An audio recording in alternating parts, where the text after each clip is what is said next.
안녕하십니까. 레지스탕스 정광영입니다. 여러분, 오늘 김만배가 출소하면서 했던 이야기 중에서 당시 윤석열 대검 중수과장은 대검 중수과장으로서 그런 영향력 있는 위치에 있지 않았다고 생각한다.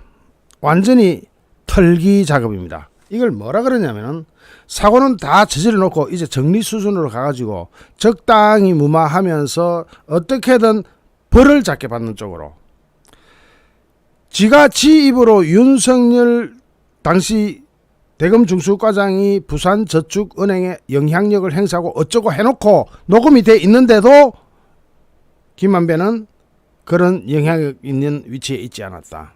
여러분, 이거 무슨 의미겠습니까? 이 의미가 굉장히 큽니다. 자, 지금부터 우리는 우리나라 대통령의 탄생에 있어서 그 역사를 최근 몇 명이라도 살펴봐야 됩니다. 좌파 대통령은 이런 방법이 아니고서 당선되어 본 역사가 없다. 대선 공작, 이 방법 아니고는 당선이 안 되는 거예요, 원래가. 자, 2017년 선거 당시, 그 당시 제15대 대통령 선거 당시 이회창은 나는 병력 면제 과정에서 아무런 위법이 없었으므로 그들이 문제시 해봤자 잠시 시끄럽겠지만 충분히 대응할 수 있다고 가볍게 생각했다고 이회창 회고록에 나옵니다. 당시 문재인은 당시 그 김대중은 이인재가 돕고 DJT 연합까지 했음에도 불구하고 DJT 하게 되는 거예요. 김대중, 박태준, 김종필 이렇게 다 끌어들였으면서도 불구하고 이회창 후보의 표차는 고작 38만 7,557표. 그야말로 바늘 틈만큼으로 당선됩니다. 그런데 이회창 회고록에 정확하게 나오는데 병력 면제의 기본적인 사실관계는 큰아들 이정영의 경우는 미국 유학 중이었던 당시 유학생 병력 연기기간이 만료돼 가지고 귀국을 해가지고 1991년 2월달에 춘천에 있는 부대에 입대까지 했는데 그때 신체검사에서 키가 179m, 키 179m면 지금도 작은 게 아니죠. 그런데 체중이 41kg으로 5급 판정을 받았다. 그래서 큰아들을 포함한 20명이 20명이나 춘천에 있는 군병원에서 4일간 고의적 감량인지 여부를 가리기 위해서 정밀 관찰과 검사를 받았다. 그 결과 고의 감량이 아닌 것으로 판명되고 5급 판정이 확정되면서 병력 면제가 확정됐습니다. 둘째 아들 역시도 군대에 갔다가 방위병으로 입소했다가 체중이 41kg 나아자 며칠 동안 정밀 관찰과 검사를 받은 후 5급 판정이 확정되면서 병력 면제가 됐다. 자, 이것이 나중에는 다 확실하게 밝혀지지만 대선 당시에는 워낙 긴박하게 흘러가니까 그냥 확 당해버리는 겁니다. 나중에 밝혀지면 뭐합니까? 그 당시에 다 당해버렸는데 대통령 자리가 넘어가는데. 자, 그러면은 적어도 이회창 후보의 아들 문제는, 병력 문제는 이제 끝났다. 다 검증이 끝났기 때문에 그 이후로 다 끝났다는데 그 다음에 또 당합니다. 이번에는 병력 문제를 다른 방식으로 처리합니다. 여러분 다 아시는 김대업입니다. 이 사람 필리핀에서 잡혔죠.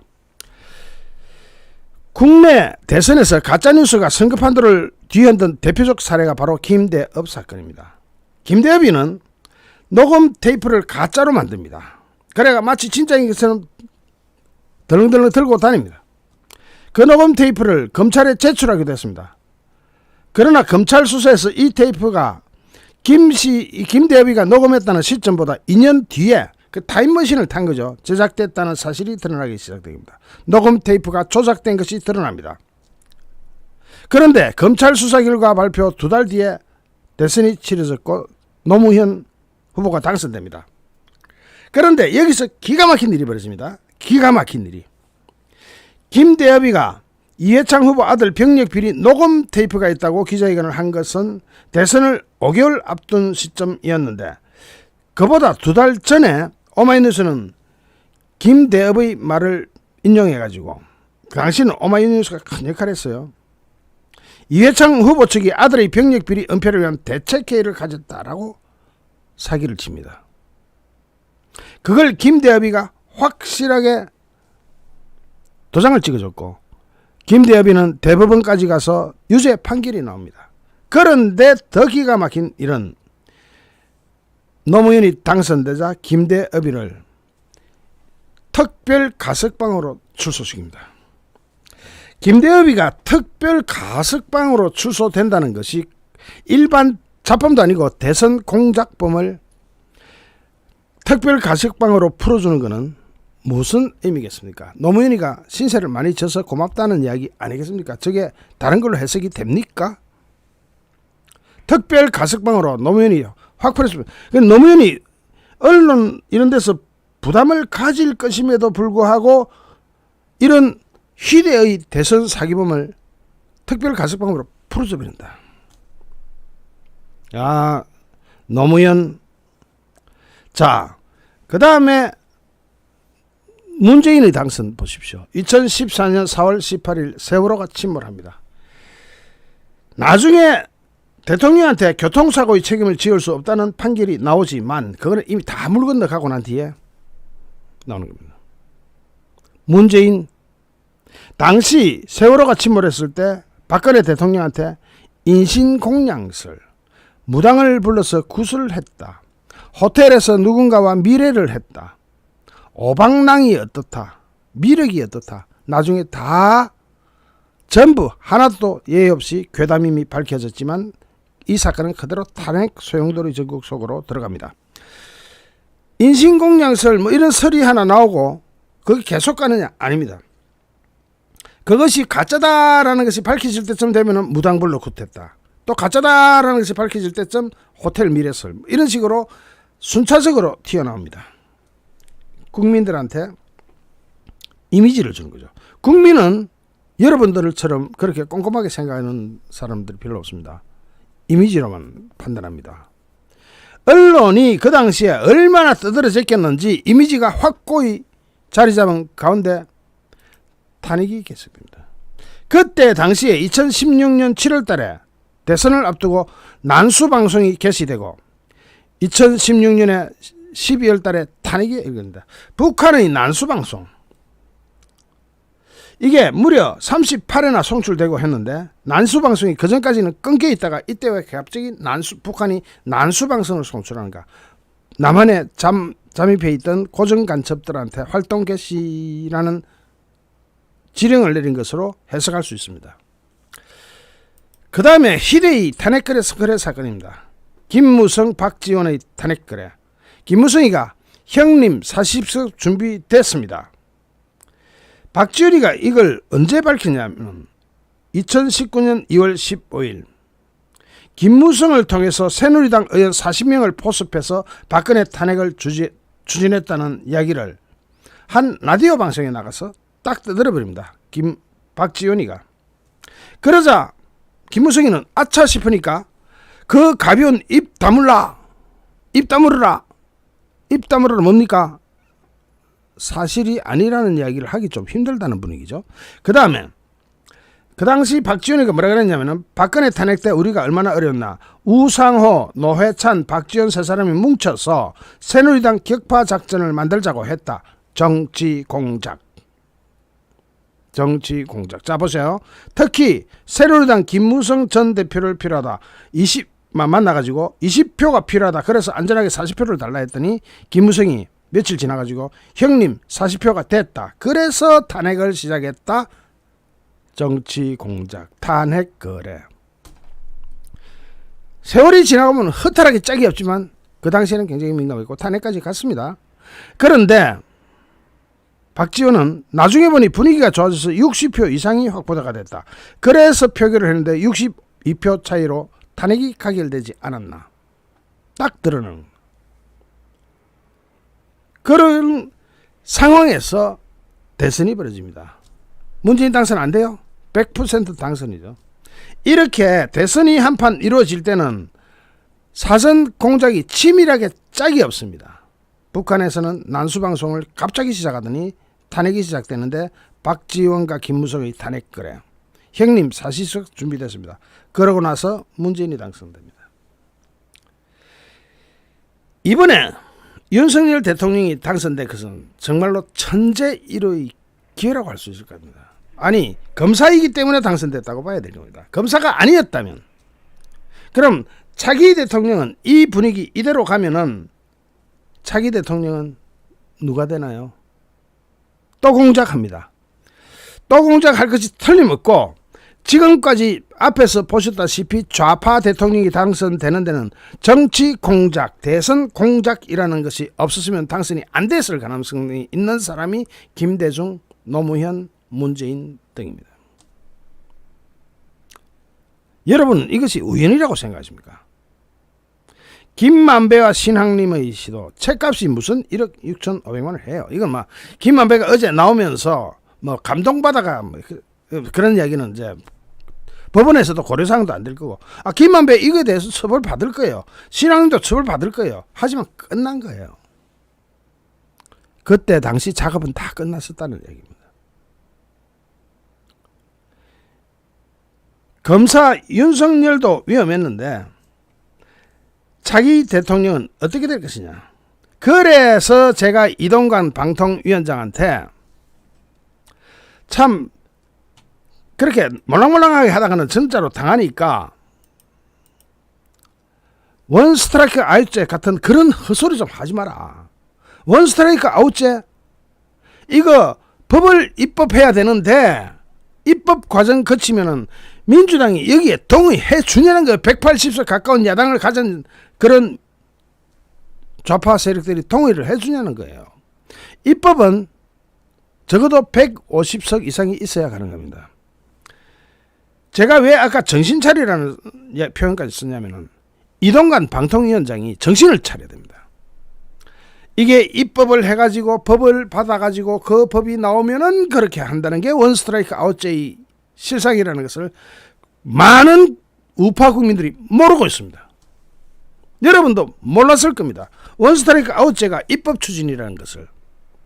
그렇게 가면은 또 당합니다. 또 대선 공작에 당해가 다음 대통령 좌파로 넘어갑니다.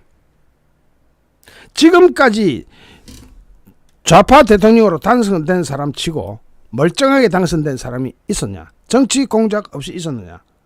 이해창은 아들 문제로 쓰러잡아가지고 김대중, 노무현이 당선됐고, 문재인은 세월호에 이어서 탄핵이라고 하는 정치 공작에 의해서 탄생했고, 이재명도 요 김만배와 신학님의 장난으로 인해 가지고 당선될 뻔하다가 다행히 왜 검사 출신이어서 이게 좀 덜 했냐 하면은 그 당시에 수사 과정에서 있었던 조우형의 진술을 팍 꺼내가지고 탁 역공을 펼칠 수 있기 때문에 가능했습니다. 만약 그게 없었다면 이번에 대통령은 이재명이었을 겁니다. 제가 이동관 위원장한테 정말 이런 역사를 다시 되풀이하지 않으려면 그래서는 안 된다. 적어도 역대 대통령 선거 결과 보면 뻔하잖아요. 단 한 번도 공작, 정치 공작, 대선 공작 이걸로 당선되지 않은 대통령이 없었으므로, 그러면은 원스트라이크 아웃제가 아니면 뭐가 있느냐. 방송심의위원회를 동원해 가지고 이 방송심의위원회에서 이건 확고한 대선 공작이라는 판단을 내린 다음에 방통위원회에서, 방송통신위원회에서 허가 취소 검토에 들어가 가지고 JTBC는 방송사입니다. 뉴스타파는 인터넷 언론이라서 허가고 나발이고 그런 게 별로 없어요. 이건 네이버를 꺼내야 되고, JTBC는 폐방, 방송국을 폐지하는 폐방 조치로 들어가야 됩니다. 그렇게 하지 않고 입법 과정을 거쳐서 어쩌겠다 하면 이거 물 건너가는 겁니다. 입법이 될 수가 없으니까. 야당이 동의 안 해주는데 어떻게 입법을 해요? 그러니까 정신 차리라는 게, 제가 이동관 방통위원장 감옥 갈 각오하고 하라는 거잖아요. 그 정도로 센 각오가 없으면 안 된다는 이야기입니다. 감옥 가라는 뜻이 아니죠. 누가 뭐 그거 한다고 감옥 갑니까? 그럴 각오로 세게 어떻게 다시 말합니다. 입법 과정 거치고 나버리고 하면 이거는 못합니다. 그냥 안 되는 거예요. 그냥 내년 총선 우리 국민의힘 측이 압도적으로 이긴다면 그나마 가능한데 국민의힘도 막 갈갈이 찢어지는 분위기가 있어가지고 어떻게 될지는 모르겠습니다만은 그때 가서 원스트라이크 아웃제를 입법화해서 방한다. 그때요 사회적 이슈가 끝나 있을 때입니다. 사회적 이슈가 살아있을 때 해야지 끝나면 안 돼요. 그러면은 방송이라는 것은 JTBC는 방송국이잖아요. 뉴스타파하고 다르잖아요. JTBC가 지금 현재 가장 큰 역할을 한 거는 뉴스타파는 오히려 척후빙이고 주력은 JTBC였습니다. 라는 김웅 의원 말 이거 참고할 필요가 있습니다. 그 봉지욱 기자가 JTBC 근무하다가 뉴스타파로 넘어갔다 해가지고 그거 다 미루고 말아봅니다. 나중에 JTBC 하는 거 보세요. 그럴 겁니다. 그러면 JTBC는 어떻게 되냐? 대표적으로 딱 한 개라도 찍어야 됩니다. 지금 MBC, KBS, 뭐 YTN 다 하면 헷갈리니까 국민 여론도 생각해야 되니까 JTBC는 확실하게 이번에 걸렸기 때문에 걸렸을 때 대선 공작 주범이기 때문에 이것이 터졌을 때 폐방해버려야 됩니다. 방송통신위원회는 지금 가진 권력으로도 폐방시킬 수가 있습니다. 물론 중간에 과정은 거쳐야죠. 점수도 만들어야 되고 뭐 이렇게 다 공적으로 거치면은 심사위원이 누구냐에 따라서 달라지긴 하겠지만은 어느 심사위원이 이 JTBC 방송을 그대로 잘한다고 넘어갈 수 있을까요? 심사위원도 못 넘어갈 겁니다. 지금 못 넘어갑니다. 나중에는 넘어가 봅니다. 여론이 살아있을 때 해야 된다는 거죠. 여론이 한번 가버리면 안 됩니다. 지금 즉시 JTBC를 폐방시켜야 합니다. 그거 말고 답이 없어요. 그렇지 않으면 대한민국의 다음 대통령은 좌파가 탄생합니다. 좌파 대통령이 탄생해가지고 또다시 대한민국을 거짓과 위선과 허위와 가짜와 조작으로 만들어낼 겁니다. 그걸 막기 위해서는 JTBC를 폐방시키지 않으면 방법이 없습니다. 우리나라 좌파 대통령 전부 다 정치 공작으로 탄생했습니다. 여러분 방금 설명드렸다시피 단 한 명의 예외라도 있었나요? 잠시 후 또 다른 주제로 여러분을 찾아뵙겠습니다. 시청해주신 여러분께 진심으로 감사드립니다. 여러분 고맙습니다.